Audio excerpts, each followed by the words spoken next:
একটা মজার ঘটনা, যেটা মনোযোগ সহকারে শুনলে আপনার জীবন হয়তো পরিবর্তন হতে পারে। ভাবলাম যে আপনাদের সাথে শেয়ার করি। রাসূল সাল্লাল্লাহু আলাইহি ওয়াসাল্লাম একদিন বাইরে থেকে আসলেন, এসে আমাদের আয়েশা সিদ্দিকা রাদিয়াল্লাহু তাআলা আনহাকে বললেন যে, আয়েশা, তুমি আজকে আমার কাছে যা চাইবা আমি তোমাকে তাই দিব। তিনি ভাবতে লাগলেন যে রাসূল সাল্লাল্লাহু আলাইহি ওয়াসাল্লামের কাছে কি চাওয়া যায়, সংক্ষেপে বলতেছি। আবার এটাও ভাবতেছেন যে আমি না জানি এমন কিছু জিনিস চেয়ে বসি, এমন কোনো কিছু কথা বলি যাতে রাসূল সাল্লাল্লাহু আলাইহি ওয়াসাল্লাম কষ্ট পায়। তিনি বললেন যে, ইয়া রাসূলুল্লাহ, আমি কি কারো হেল্প নিতে পারি? বললেন যে, হ্যাঁ, নিতে পারো। আমাদের আয়েশা সিদ্দিকা রাদিয়াল্লাহু তাআলা আনহা অনুমতি নিয়ে বাবার কাছে চলে গেলেন, আবু বকর সিদ্দিক রাদিয়াল্লাহু তাআলা আনহুর কাছে গিয়ে বললেন যে, রাসূল সাল্লাল্লাহু আলাইহি ওয়াসাল্লামের কাছে কি এমন জিনিস চাওয়া যায় যেটা তিনি আমাকে দিতে চান এখনই। আবু বকর সিদ্দিক রাদিয়াল্লাহু তাআলা আনহু বললেন যে, তুমি আল্লাহর হাবিব সাল্লাল্লাহু আলাইহি ওয়াসাল্লামের কাছে এমন জিনিস চাও যে তিনি মেরাজের দিনে, মেরাজের রাতে আল্লাহ পাক রব্বুল আলামিনের কাছে যাওয়া আসার মধ্যে কি এমন জিনিস আল্লাহ পাক তাকে বলছিলেন যেটা এখনো পর্যন্ত কোনো মানুষ জানে না, তিনি কাউকে বলেন নাই, গোপন একটা কথা। চলে গেলেন রাসূল সাল্লাল্লাহু আলাইহি ওয়াসাল্লামের কাছে, দিয়ে বললেন যে, ইয়া রাসূলুল্লাহ, মেরাজের রাতের এমন একটা গোপন কথা আপনি আমাকে বলেন যেটা এখন পর্যন্ত আপনি কাউকে বলেন নাই।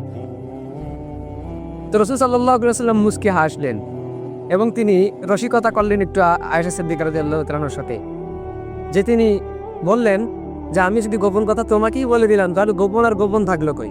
তো তিনি বলতেছেন, দেখো আয়েশা, গোপন কথা এটা যে আমি এখন পর্যন্ত কাউকে বলি নাই যে কোনো ব্যক্তি যদি দুনিয়ার মধ্যে কারো ভাঙ্গা মন, ব্যথিত হৃদয় যদি জোড়া লাগিয়ে দেয়, তো আল্লাহ পাক রব্বুল আলামিন কিয়ামতের দিন হাসরের ময়দানে তাকে বিনা হিসাবে তাকে জান্নাত দিয়ে দিবেন। সুবহানাল্লাহ।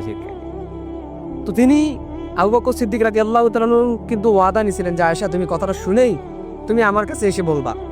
তো কথা মতো তিনি চলে গেলেন, বাবার কাছে গিয়ে বললেন যে, রাসূল সাল্লাল্লাহু আলাইহি ওয়াসাল্লাম বলছেন যে গোপন কথা হচ্ছে কেউ যদি ব্যথিত কারো হৃদয়, কারো ভাঙ্গা মন যদি জোড়া লাগিয়ে দেয়, তো কিয়ামতের দিন আল্লাহ পাক তাকে বিনা হিসাবে জান্নাত দিবেন। এই কথা শুনেই আবু বকর সিদ্দিক রাদিয়াল্লাহু তাআলা কান্না করতে শুরু করলেন।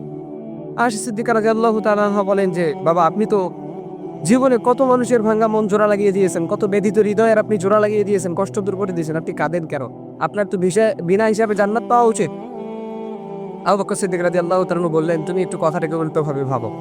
না জানি আমি নিজের অজান্তে কত মানুষের মন ভেঙে ফেলেছি, নিজের অজান্তে কোনো মানুষের হৃদয়ের মধ্যে আমি কষ্ট দিয়ে ফেলেছি।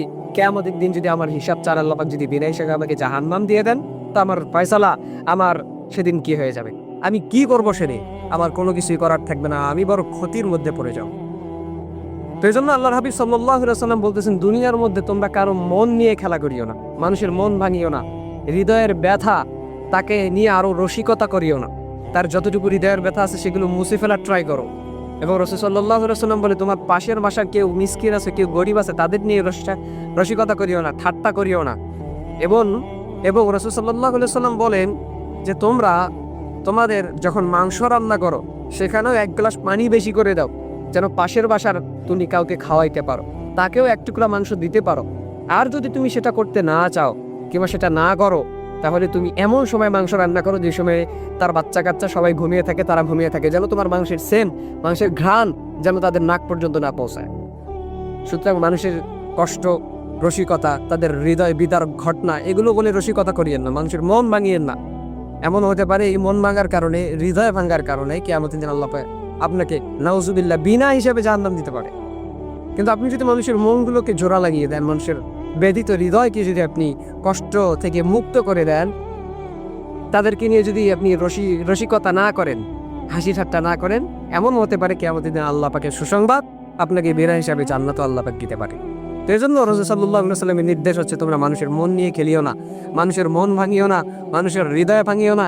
এই ভাঙ্গা মনগুলো, হৃদয়গুলো তোমরা